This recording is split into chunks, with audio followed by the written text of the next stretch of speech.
love me when I'm in it, and she never be pretending. Nothing is real. She gon' tell you what she bought it, cause she know you can't afford it. Know you can get it. Looking exquisite, no competition. Stay on a pivot. Who be watching? They be plotting. She so motherfucking independent. Mama be big, got on her grind. She had to get out her mama house.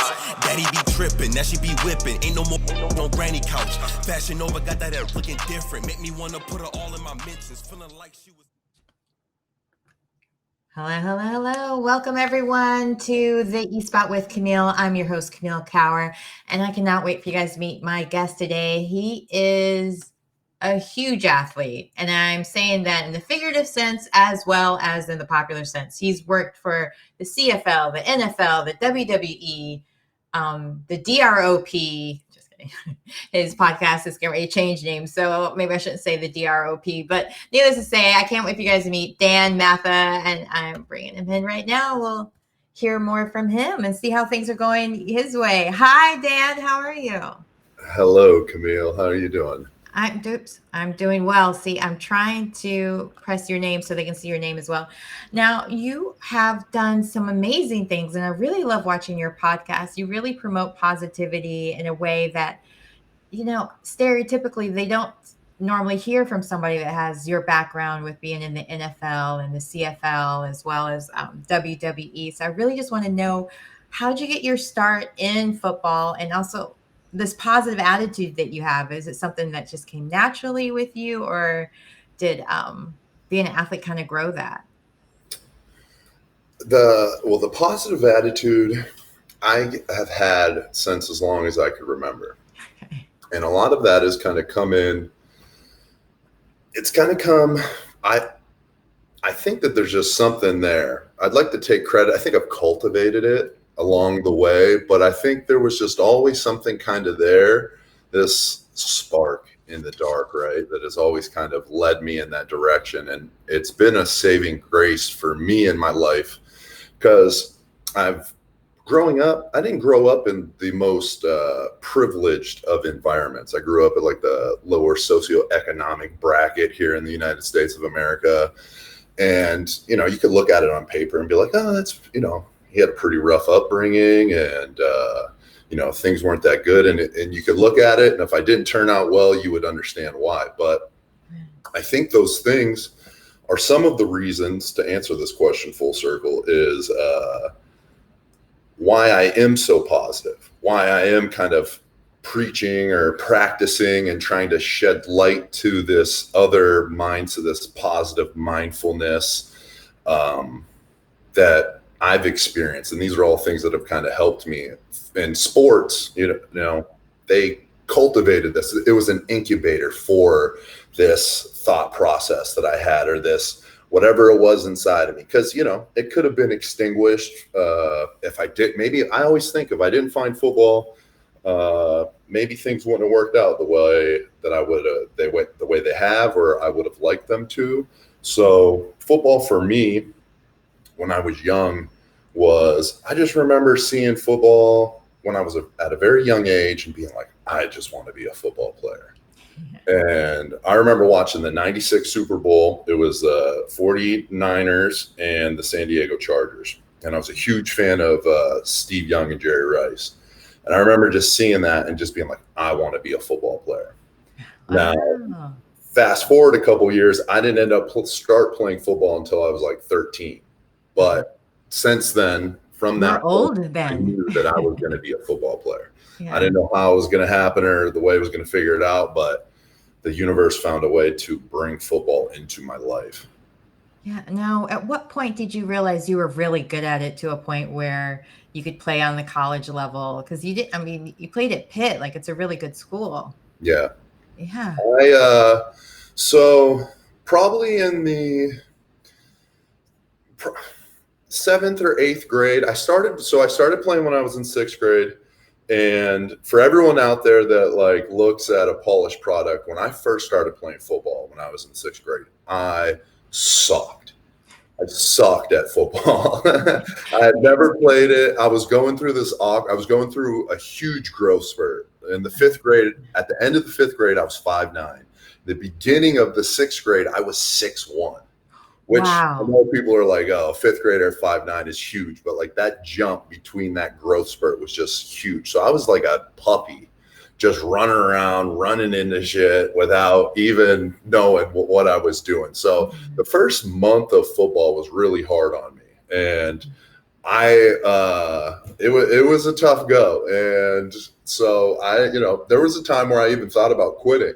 My grandpa, who was taking me to practice, he was just very hard on me. He didn't like that his grandson was sucking. And I remember one day we were driving home, and he just like started like going off on me for not playing like the way he thought I should be playing. And I remember being mad about it, super mad. And I like came home crying and upset. And my Nana was like, "What's wrong?" And I was like, "I quit." And she was like, "What's going on?" And she started yelling at my papa.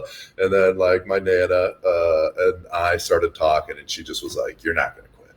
You're not a quitter. You're going to go back on Monday, and you're going to keep working, and don't listen to Papa. He's, and she called him a name or whatever." And Yeah, I love your Nana. Yeah, go for it. And then sure enough, on Monday, something happened. I don't know. Something happened. I don't know if it was, I figured out how to take that anger, that like rage that I had from being yelled at, maybe some of my like hardships growing up. And I learned how to harness it from like this, this uncontrollable adolescent that just had this emotional turmoil. And then for whatever reason over that weekend, I figured out how to harness it into football.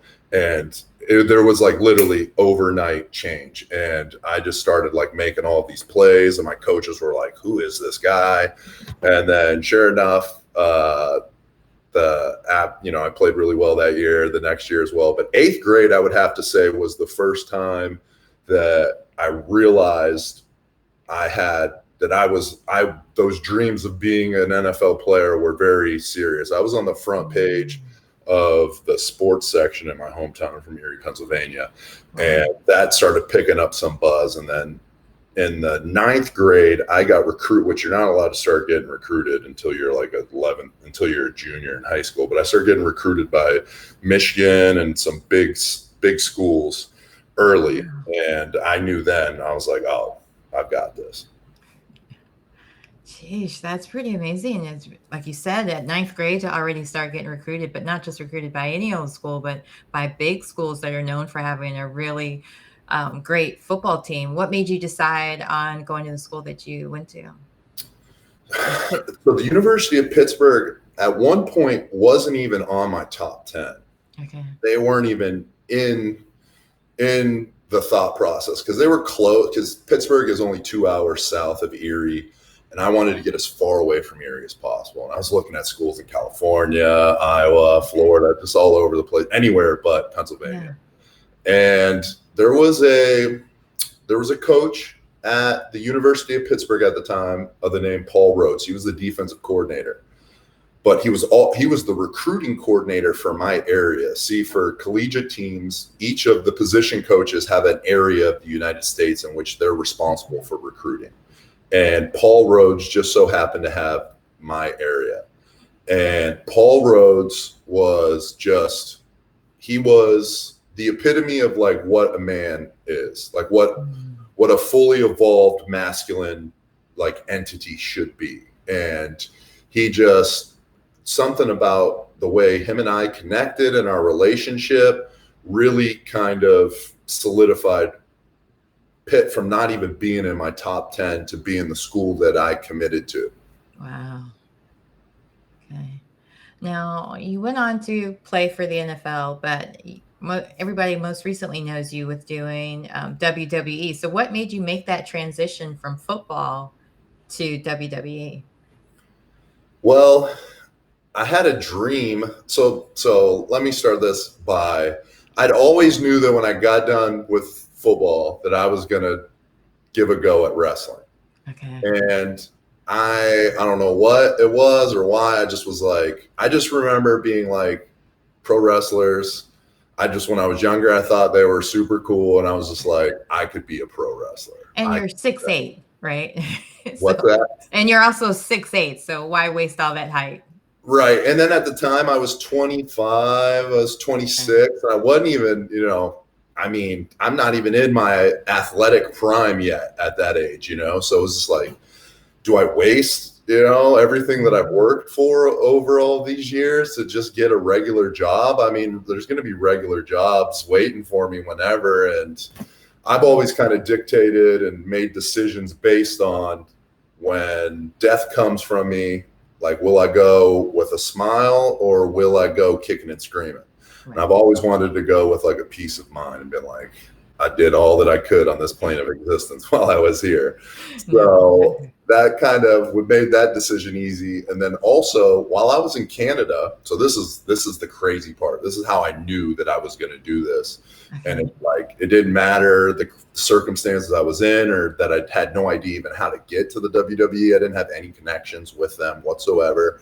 I had a dream while I was in Montreal. I was playing for the CFL, and I was getting ready we had an early morning practice. It was right before camp was about to start. So I went to bed early, wake up, and I have a bunch of missed calls from the general manager, text messages, all this. I thought it had something to do with there was about to be a player strike up there. And if there was, all the American players had to get sent home. So that's what I thought all these calls were for. But what it turned out to be was I got released.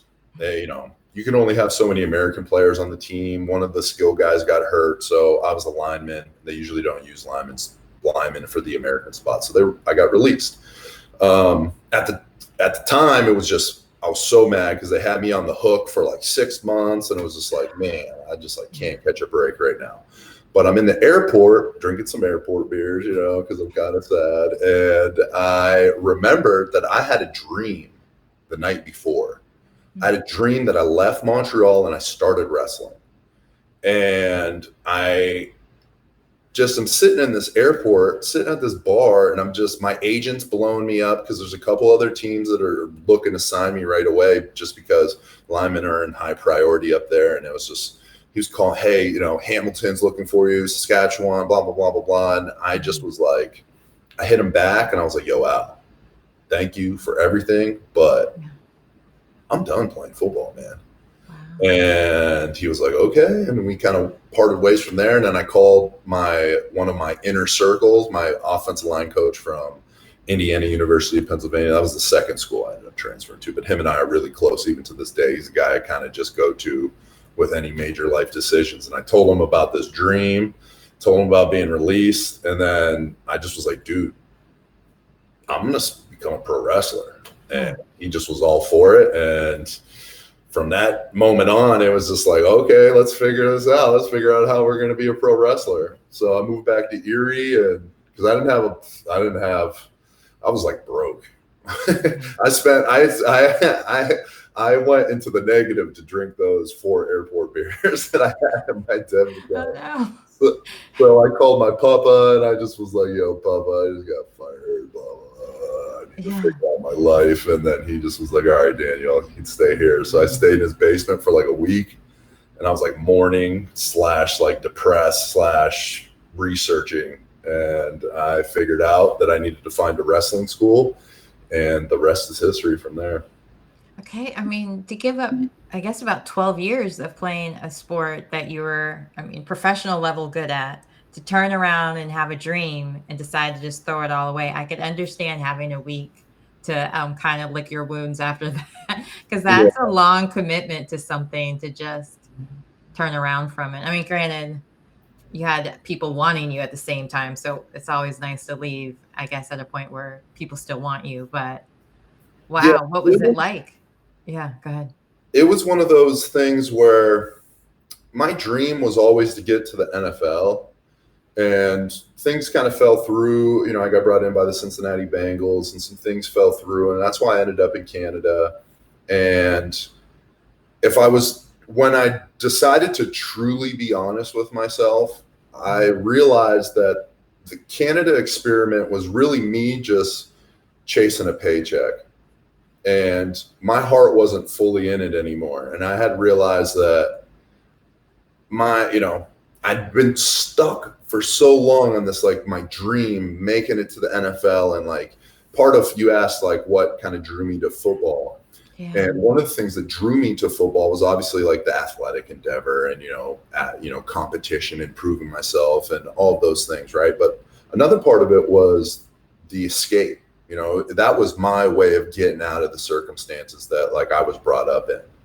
And I just kept thinking about, I had to get to the NFL to like get out. But what I didn't realize was in that process, football taught me, all of these skills, whether it was the education I got at university, whether it was the teamwork, team building, the discipline, working with others, being around other great men and women in that process. I had learned every and all the skills I ever needed to never go back to those circumstances.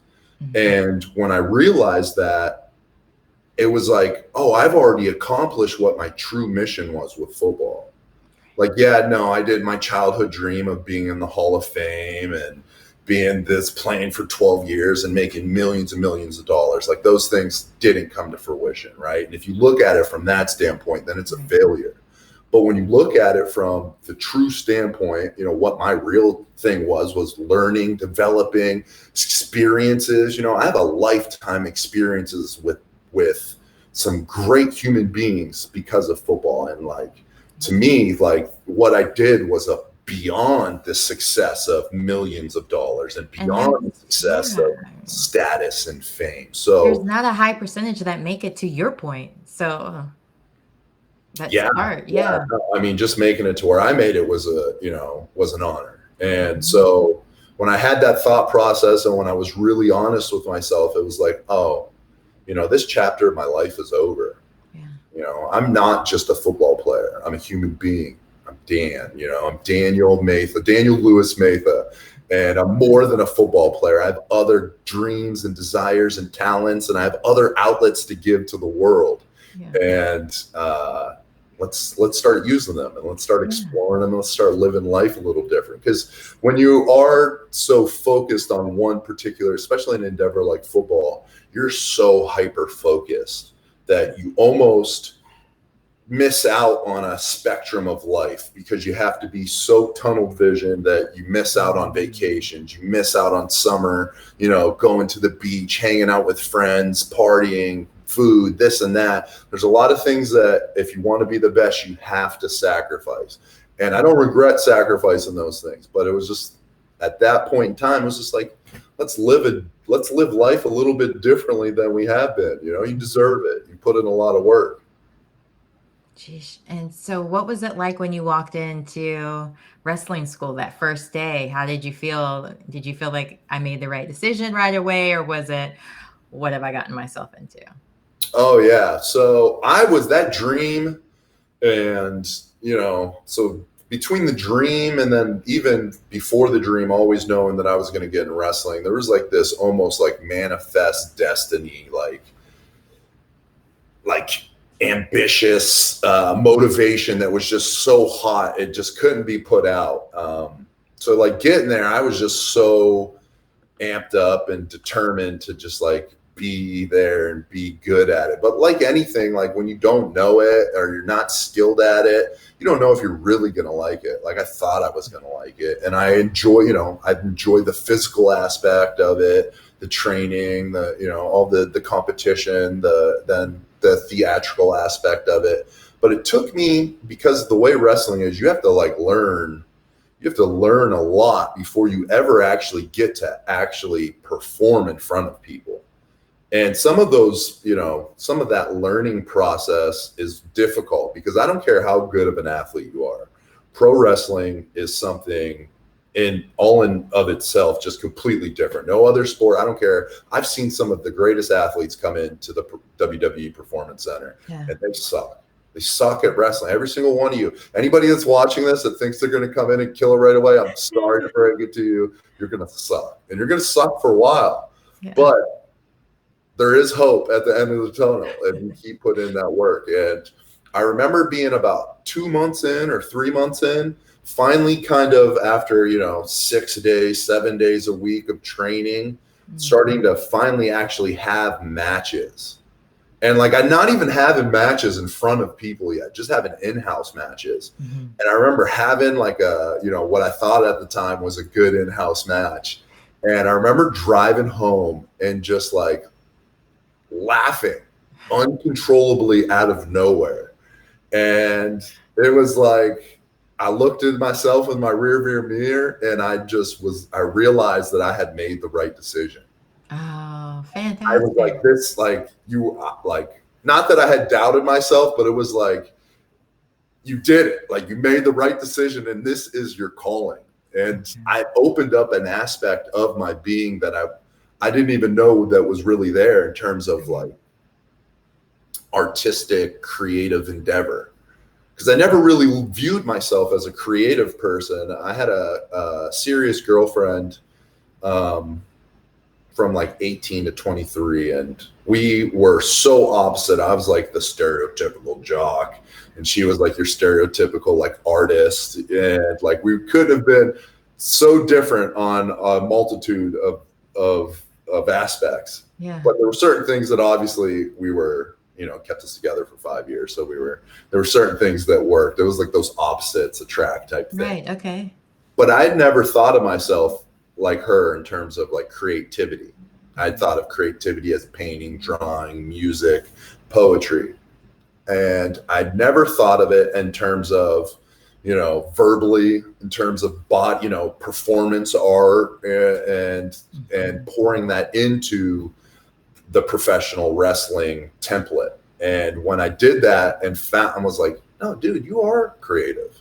You do have an outlet. It's just different than everything else or everyone, like what you thought creativity was, but you do have it. And like, this was something that was missing in your life, and now it's here. And I feel whole. I feel like it's a part of me that I didn't know. I've explored it, and like, let's go deeper into this thing.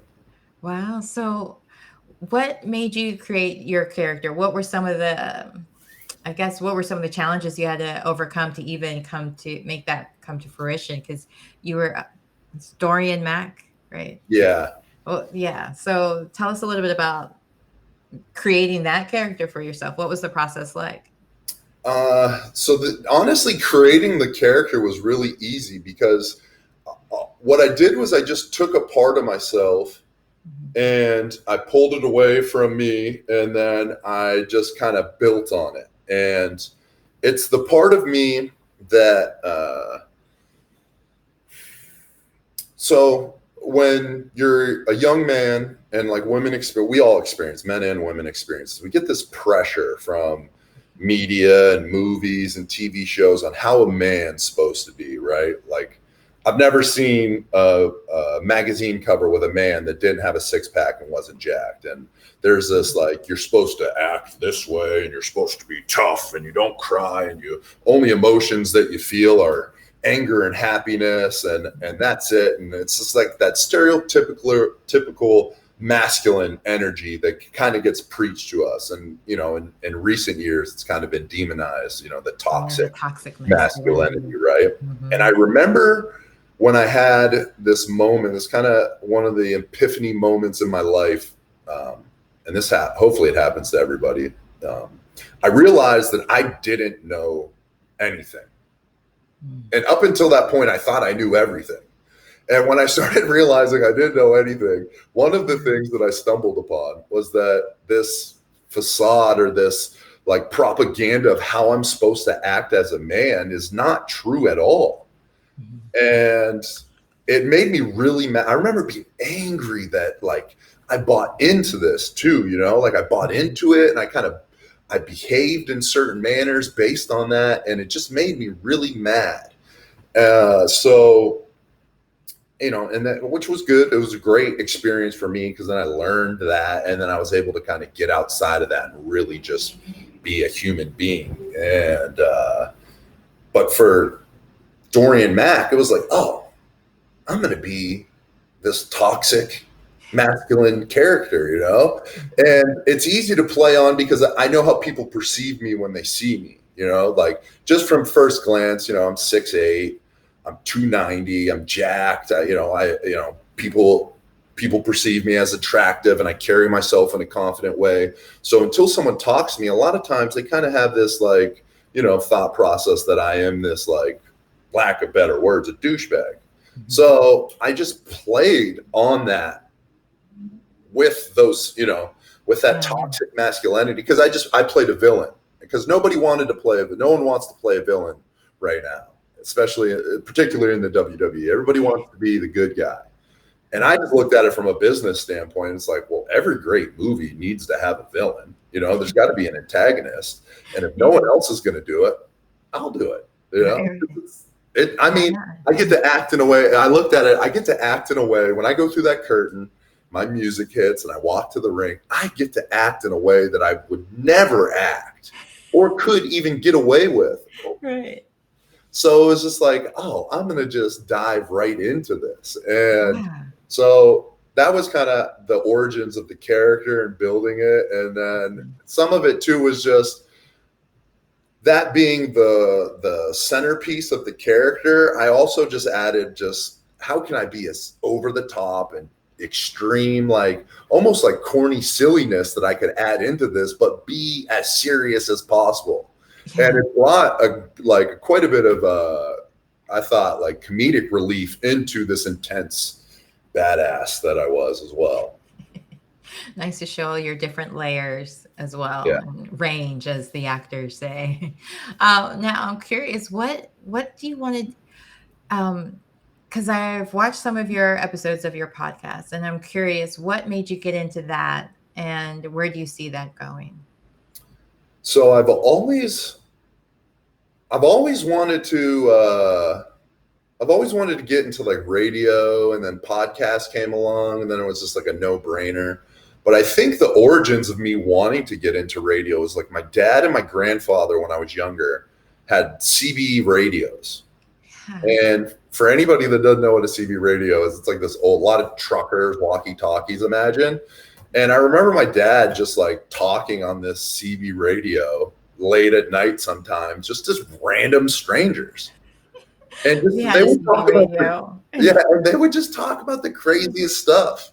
And I just always thought it was cool. I always wanted to talk on a CB radio. So I think that had something to do with it.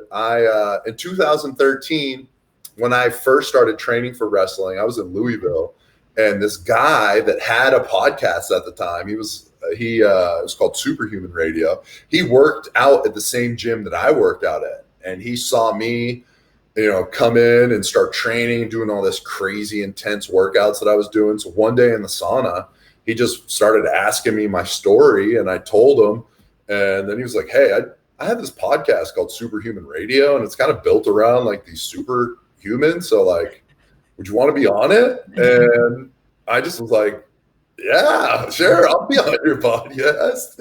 And so we got on there, and we, kind of told my story, and we talked. And like the next day he hit me up, and he just was like, hey man, like my listeners really resonated with your message and the way you talked. And it was just like, I haven't got this kind of response from somebody before, and I'd like to have you on the show again, maybe do like a monthly segment, Matha Motivation. And so I was on it every month for like 3 months. I would do a segment on his show. Then I ended up getting signed by the WWE and leaving. But since then, that was kind of the seed of the thought process of me having my own show. And then finally I pulled the trigger a few months ago. Okay. So Matha Motivation, I saw a few of those as well. I didn't realize it stemmed from the podcast beforehand. Now, was that when you were talking with him and decided to make it about motivation, what were your goals with that? Because, like you mentioned before, a lot of people will stereotype and so on. And then being on a podcast, something like Superhuman, I'm assuming it would do a lot with physical stuff as well. But to bring in that emotional piece, to want to bring in that motivation, what made you see that there was that need and want to address it? Well, one of the things that I wanted to do, or my intentions are with that, is I've always, like, if my presence my actions, the way I carry myself, if those things can inspire and motivate the people around me, then like I've lived a good life. And for whatever reason, I've just been drawn to that. Sometimes I kind of fight myself over the Matha motivations when I initially started doing them, because I was like, who am I to kind of get on here and try and motivate people? And it's like, yeah, you can look at my background. I've accomplished a lot of things, but it's just like, who am I to like do this, you know? And it's kind of fighting with myself. It's kind of that imposter syndrome, right? Right. And so I kind of backed away from the Matha motivation for a while. And when I backed away, you know, people that follow me kind of started reaching out to me. And they were just like, hey, where's this Matha motivation? And I got a lot of great messages about what it was doing for them. And then I also had this weird little thing where I had people from my past that I was close with, but maybe I hadn't seen just because I'm traveling so much and I've been on this mission, and you know how life goes. You just kind of lose touch with certain people. They would reach out to me and they mentioned about the things that I had done with them or around them that kind of motivated them. And it was just crazy because it's like we had been friends for so long, and I never realized it or knew that those things were, you know, affecting people. And just the more this data that came into me, I just was like, man, maybe this is a part of my calling. So the Matha motivation and the podcast, all of it is just kind of hopefully to be an example to people, you know, lead through action, right? Because there's a lot of people out there that are talk, but talk is cheap, right? It's just like leadership is, you got to show that you people, they don't care what you know or what you can do until they know that you care. So there has to be that relationship. There has to be a connection. And then the expertise comes in. Then the action comes in. Then leading by example comes in. So I just try to just talk, you know, walk the talk. The things that I'm preaching, the things that I'm talking about, these are all things that I experience personally. And it's like we were talking about the masculinity thing. Like when I found out the truth about it, being angry about it, I want to hopefully enlighten some young men and women before, you know, sooner than I was enlightened. Yeah.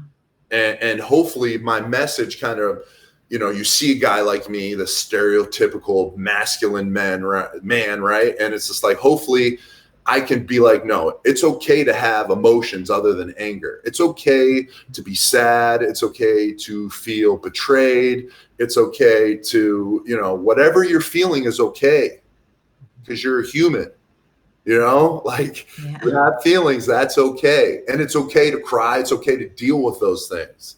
Because if you don't deal with those emotions, they're going to manifest into something dark. And I think it's so powerful that it comes from, I mean, we're a very visual world, to a package like yourself, in the sense of being the ideal quote unquote American, in the sense of playing on football, WWE, doesn't get a more masculine quote unquote jobs than the ones you've had, other than maybe a construction worker next. I don't know. But, you know, to be able, exactly. But to be able to say, look, I've done all these things, I have all these physical attributes, and I still say how important it is to be in touch with your emotions, and also to motivate you. I mean, because I have to admit, when I was first pitched your information, I was like, a football player? Like, what am I going to have to talk about? Because I don't know much about football. Yeah. You know, I just play one on TV. I'm a fan. But, you know, I was just kind of curious. It's like, well, we don't know. We're going to talk about what's going to happen as far as COVID-19. You know, I just didn't really know where the conversation could lead to. And just to hear these kinds of things, because one of the things I hope to grow with my platform is just these kinds of conversations where people get to know people in a way that will make them feel more empowered to maybe pursue the arts or just pursue living in their passions. Because what a difference it made where you're laughing in the car of just complete bliss because you're living in your passion. Like those different stories will help inspire other people to also live like that. But to share how important it is to be in tune with your emotions, to just kind of shed that whole, like the toxic masculinity as a character. It's not someone you want to be or want to pry the example out. So it's like showing the man behind the curtain and behind the mask, and since we're all in mask, like showing who that really is and just really giving people that opportunity. Because I think so many people are dealing with so much with the pandemic going on, being alone and not having sports as an outlet even, or going to the gym. And I must say they have to follow your Instagram because you have no excuses basically. For not being in shape, because he gives some great tips on that as well, which I'll have to make sure we bring up as well. But I'm just really so excited about having you on and just hear. And I like after watching a few of your podcasts, I was like, I'm so glad that Rhonda reached out. He's not actually a meathead. No, I mean not even, but it's just. I mean, I was just like. My own limitations, like, I'm gonna have to learn terms to like it was more homework for me as well in the sense of learning more about football and WWE. I don't even really watch football anymore. See, well, I mean, we made a big deal by canceling the NFL ticket, and we've never done that. And I used to know a lot about football, but because of the NFL ticket, my husband watches like 20 games at once. He just keeps going back and forth, so I can't keep up. I'm just like, tell me when the Steelers are on, which I was hoping at some point during your story you would mention that being a reason since you're from Pittsburgh, but then you were like, the Chargers. I was like, what? Did not expect that. Yeah, I actually was a 49ers fan growing up. I wasn't. My family though, my mom would be. She was like, you're a traitor, because my family are all Steeler fans. Yeah, and I was curious about that as well as far as becoming a Bengals, because I know that's Ohio team. That's one of those teams that there's a rivalry. So I actually did a long time ago a commercial for, I think it was Nationwide, and we had to do Pittsburgh Steelers in the beginning of the day, and then at the end of the day we were Bengals. I was like, this would never work in real life. That's why we're filming in North Carolina, because I don't think fans would switch. And it's pretty funny. But I don't even remember what year it was, because we got a bunch of Steelers stuff from that commercial set afterwards, since they couldn't return it. But back to you. So what's your goals? What do you want to see happen next? Well, actually, let's step back for a minute. You mentioned all these different things about your motivations and all of that, but I want to say that we have to talk about your accident, if that's okay with you, because just another reason to stay at your healthiest best is if you could just share about your accident that you walked away from, which is amazing. Yeah, pretty crazy. So like a week after COVID lockdown happened, I was 8 months prior to this, I started learning audio equipment, videography, software to start the podcast. So leading up to quarantine, it almost felt like it was like perfect timing. It was like, I don't have to be on the road and travel and perform, and I've got all this extra time now. I'm going to make this podcast happen. So one of the final little touches, I needed some end tables. And I found these end tables on Facebook Marketplace or Lego, and they're really nice, but they were like 40 minutes from my house. So I messaged this lady. She got back to me. We agreed upon meeting at 6:30. So I drive out about 35, 40 minutes away from Orlando, pick up the end tables.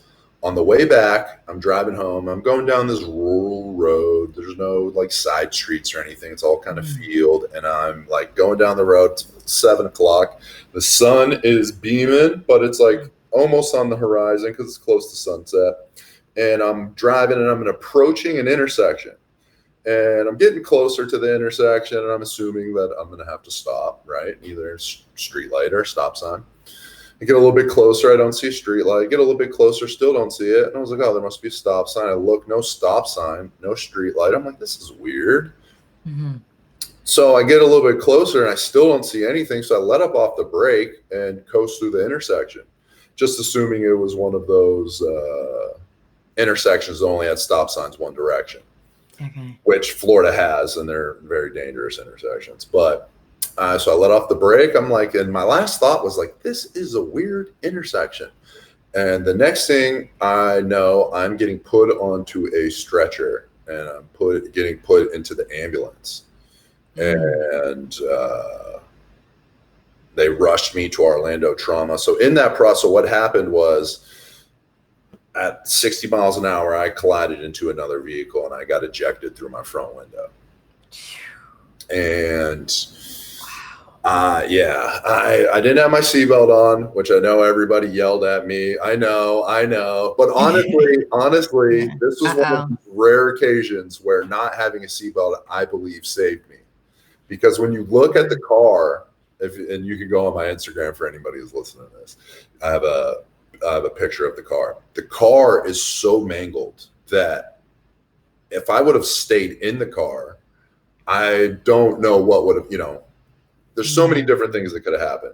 My leg could have been pinned and snapped in half, an arm ripped off. I could have bounced around in the vehicle, broke my neck.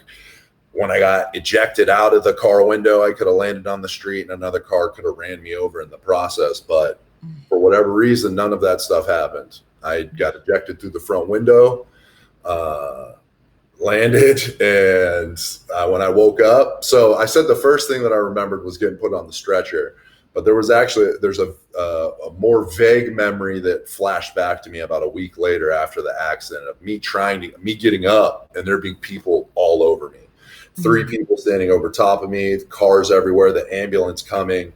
And I got up and like they were trying to keep me down, the people that were there. And I got up because I'm just super confused. And I remember the one lady in the middle, like kind of grabbing me and being like, I'm such and such. I'm a nurse practitioner. You were just ejected out of your car window and I need you to lay back down until the ambulance gets here. And I believe I laid back down. And then the next thing I remember was I got into the ambulance. Once I get into the ambulance, now my memory's back. So so I don't, even to this day, I don't remember the accident at all. I don't remember, oh shit, brake, oh no, swerve, none of that. Yeah. Don't remember any of it. Yeah. I only remember waking up, being like, that's weird, then waking up on that concrete. So I'm in the ambulance now and my senses are back and my adrenaline is obviously through the roof. So like my senses are like laser sharp right now. So I'm like, I'm strapped down, my neck's harnessed in and I'm just strapped all the way down. So I'm asking the EMTs, like, what happened? Am I okay? Like, where am I? What's all of these questions that you would ask when you like wake up on the street after you were driving. So they told me you were in a car accident, you were ejected through a window, and we are worried that your neck is broken. And that's kind of scary thing to hear when your whole livelihood is kind of built around your body's ability to perform. And I remember laying there and immediately as soon as he said that, I started flexing everything, moving my fingers, flexing all my muscles individually to see if I still had, connection and ability to do so. And everything was firing. So in my mind, I just was like, I think I had this like optimistic sense that I was okay, even though I felt awful and I should not think that I'm okay. They brought me to the ER finally.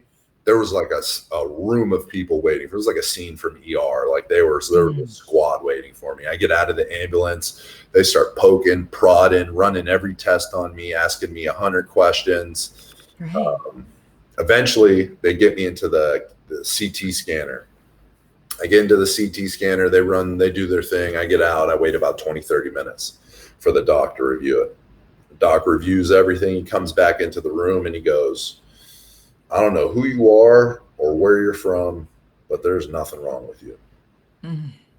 There's no breaks. There's no fractures. There's no brain bleeding. We did a scan of your cranium, the full length of your spine, your pelvis, and your left elbow, because my left elbow was pretty jacked up. And he was like, there's nothing. There's no breaks. He was like, you've got to, obviously you have a concussion. You have a huge laceration on the back of your head. And then I had road burn on my left shoulder, down my left arm, my left butt cheek, basically my whole left side. I had road burn on. And he was like, other than that, when that heals up, he was like, you're fine. And I got into the hospital at like 8 o'clock, and then I left at 11:30 the next day. So I get in there at 8:30 at night, 9 o'clock at night. That was the first time check I got when I was in the hospital. Stayed in there overnight by myself, and then at 11:30 a.m. I got discharged, and I walked out of the hospital. Wow. Just trying to visualize getting thrown out of a windshield, and the next morning you're walking out of the emergency room. Yeah. No less, but still walking out. Yeah, I remember being in the hospital that night, and I remember just crying. Yeah. And a part of me was like, is this the head trauma that I just endured? You know, Making my eyes leak. Yeah. Is this a concussion? But I just was thinking to myself, like, how grateful I was to still be alive, because you run that scenario 1,000 times, 999 times, I'm not sitting here talking to you right now. There's only one way that things pan out where I'm here, like, good to go. And it was the circumstance that I went through. And I was extremely grateful to still be alive. And more important, because there's worse things that could happen than death, you know, and like, in my opinion, you could be paralyzed.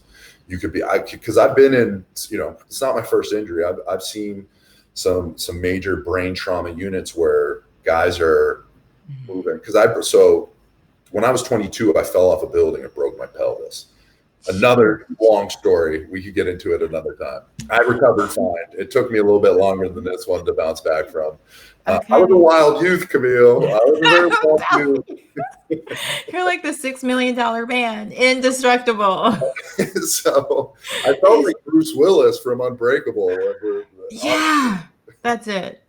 But I was in a head trauma unit, and the guy I had to share a room with was my age. I was 22 at the time. He was 24, and he was in a motorcycle accident. And he had been in this room for, I don't know, a couple weeks, and he could only communicate through 2 fingers. He could only move 2 fingers. And they had a device where he'd hit, this finger was yes, the other finger was no. And I just always remember that. It just burned. It was one of my motivations to get out of that room at that time. But fast forward all this time to now in this incident, and it still was just like, that was another thing that just went through my mind. It's like, I could have been like that guy, you know, and it could have been worse.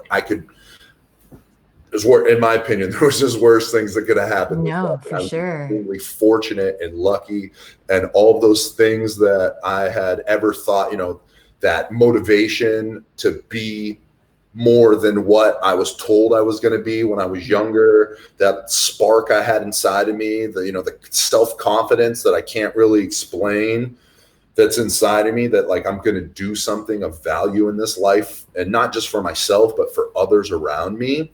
Yeah. Like that moment in time, not only was not that I was just lucky, but that I was blessed. That, I don't know, you could call it the universe, you call it God, you can call it a mystic force. I don't care what you call it, but whatever there is that's out there that's greater than, said on that day that it wasn't your time yet, Dan Matha. And you've got something bigger and better to do on this plane of existence, so you can't go yet. And I just remember thinking all that night, and just being just overwhelmed with this just wave of emotion that was just positive, really. And it's just not that I needed more, but it's just kind of just fueled my fire to push my limits and to kind of reach as many people as possible in the process. So what is next for you? What do you want to do with all this new, I mean, because this just happened during COVID as well, like with so many people, I feel like are going through a lot of challenges and having to recover or start new things. What kind of advice would you give, or what's your next step? Well, in terms of what's my next step, I want to, so because I discovered my joy for performance and entertainment, I would like to continue that. And acting has always been something that has been in the forefront of my mind as the next chapter of my life at some point. And so I'm looking to explore that. I have been fortunate enough to kind of do some workshops and work with some people and do some improv workshops. And I would like to kind of further that. No, it's a great time for that with so many people offering classes now. You have access where maybe Orlando you would be limited to where you could drive to. Now you can Yeah. get classes from the top in LA, New York, and everywhere. It's one of the good things to look forward to or to take advantage of during the pandemic. So, Yeah. what kind of character do you think you want to play? Because you played the villain. Do you think you want to continue that path or something different, or just wherever Honestly, it leads you? I have no what's the word I'm looking for here? I don't have any expectations of playing any type of, I imagined, I mean, let's be realistic. I'm probably going to get typecasted at least at first to an extent and with some certain roles or whatever. I'm honestly just looking to get on the ground floor and just start building my resume. Whatever opportunity comes my way, I'm looking to take it on. I don't want to have any expectations of I need this kind of role or I need that kind of role to kind of show all my talents. I'm just looking to have, I've learned through all the different things that I've done through my life that a lot of times we get caught up in that destination, the end goal where we're trying to get, and we miss out on the process. And I don't want to miss out on the process. I want to enjoy the process. So hopefully I just get a bunch of opportunities, whatever they are. I'm just really looking to say yes to everything right now. That's a great way to look at it. I had an actor on, Sergio, who's kind of the typecast, very similar as far as visuals with the bald head, and he plays a lot of Russian gangster roles, and he happens to be of Russian descent. And he was like, "Hey, if I'm typecast, that means I'm working, so Yeah. I don't mind being typecast." I'm like, "I don't mind it either. It's not. It's nice to have a job on a consistent basis, but I just didn't know if for yourself, if you had interest in doing comedies or serious films or just everything in between. So it sounds like you're open to whatever comes your way. Yeah. Well, growing up, obviously I was a huge action hero fan, right? And so like Schwarzenegger, Stallone, Bruce Willis, guys like that. I love that. I grew up on Ninja Turtles, Terminator, Batman, things like that. I love those movies. And to be honest, I was actually just thinking about this the other day. And because one of my passions is, I like helping. I like to help where I can, and I like helping young men. So one of the ways you get through to young men is by being something, you could be a larger than life superhero that they like look to and admire, and you kind of play on those societal stereotypes that people want to dive into. And then now I've got your attention, because like people don't want to follow people that aren't cool, right? So it's like, you can get, you can still follow me. So people like cool people. So it's like, if you could do cool stuff and action hero things like that, I can kind of use that as a jumping point, or, almost like an introductory to these people, to introduce them to, the more introspective side of Dan Matha, the more health and wellness consciousness, right? Because that's another thing I'm big on is physical activity, nutrition, not just physical activity and nutrition, but the benefits of that lead to greater mental and emotional health. And then hopefully eventually, that leads to the spiritual aspect of each of us individually, because as human, we're a spectrum, right? There's the physical, there's the mental, which mental and emotional I would put together. Sometimes they get separated, but they're together. So it's the physical, mental, emotional, and then the spiritual aspect. And sometimes you have to kind of dive in physically to connect mentally and emotionally. And then once you can connect mentally and emotionally, now you're ready to connect spiritually. Now, there's other people that maybe they kind of get a different route. They kind of tap in spiritually and then they open up physically and mentally later. But at least from what I've seen with the majority of people and from personal experience, the physical is a great tool to kind of allow us to dig into the mental and emotional side of our beings, and then hopefully later into the spiritual aspect. Totally agree. I'm excited to see what's coming next, because everything that you're saying, everything that you're involved in is just so positive, and it's really encouraging for men and young men to have someone that lets them know that it's okay to be multidimensional and not feel like they can only be the very masculine self, but also just the motivation part. And having walked away from a car accident, I would listen to any physical activity you suggested, as well as probably diet, just to make sure there's a greater chance that maybe I could walk away from injuries, as opposed to having, even with your mentioning your pelvis injury, you still went on to do very physical things and be amazing at it. And that's not always the case with pelvis injuries as well. So So I'm one of those people that when you tell me I can't do something, I'm going to prove you wrong. Mm-hmm. Right. And at least I was. I like to think now that I'm older, I've kind of got past that ego thing. But when I was younger, I was I was the guy that when you said I couldn't, I was going to show you that I could. But one of the things is I'm not big into is someone telling me what my limitations are. Mm-hmm. And because through sports and athletics, when you get to the elite, that upper level, a lot of people are talking about genetics. Mm-hmm. Like there's certain physical aspects that you can't teach or you can't train, right? You're just born with it. It's God-given. And which I agree to there's definitely those people out there that the guy that, the world strongman that deadlifts 1,000 pounds for 2 reps, like he was born that way. The guy, Usain Bolt, the fastest man on the world, he was born that way. But never, ever, ever underestimate the ability to train and develop your skill sets, whether it's physical, mental, spiritual, they can all be developed. You may have a certain starting point that's different than the other people around you. That's fine. Don't waste your time thinking about what other people are doing.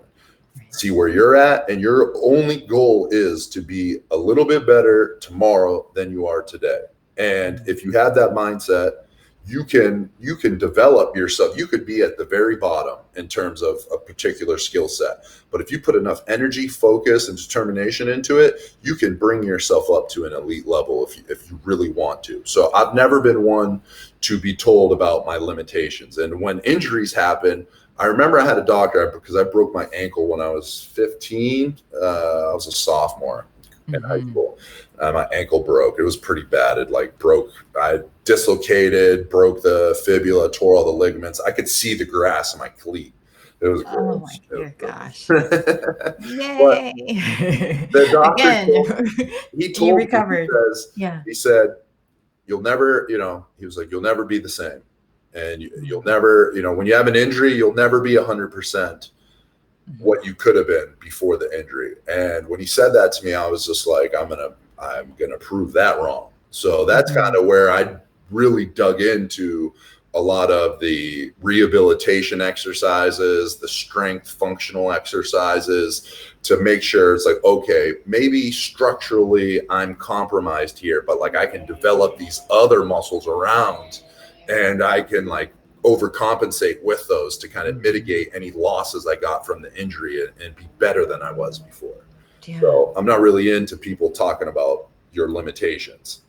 And that's great. And I think so many people being limited by their location or being stuck home, they need to hear messages like that give them some hope and encouragement. And I'm so excited that I got this chance to speak with you. Time has flown by. It's already been an hour. Oh, man. So I want to make sure that everybody knows where they can keep in touch with you, where they can watch your podcast.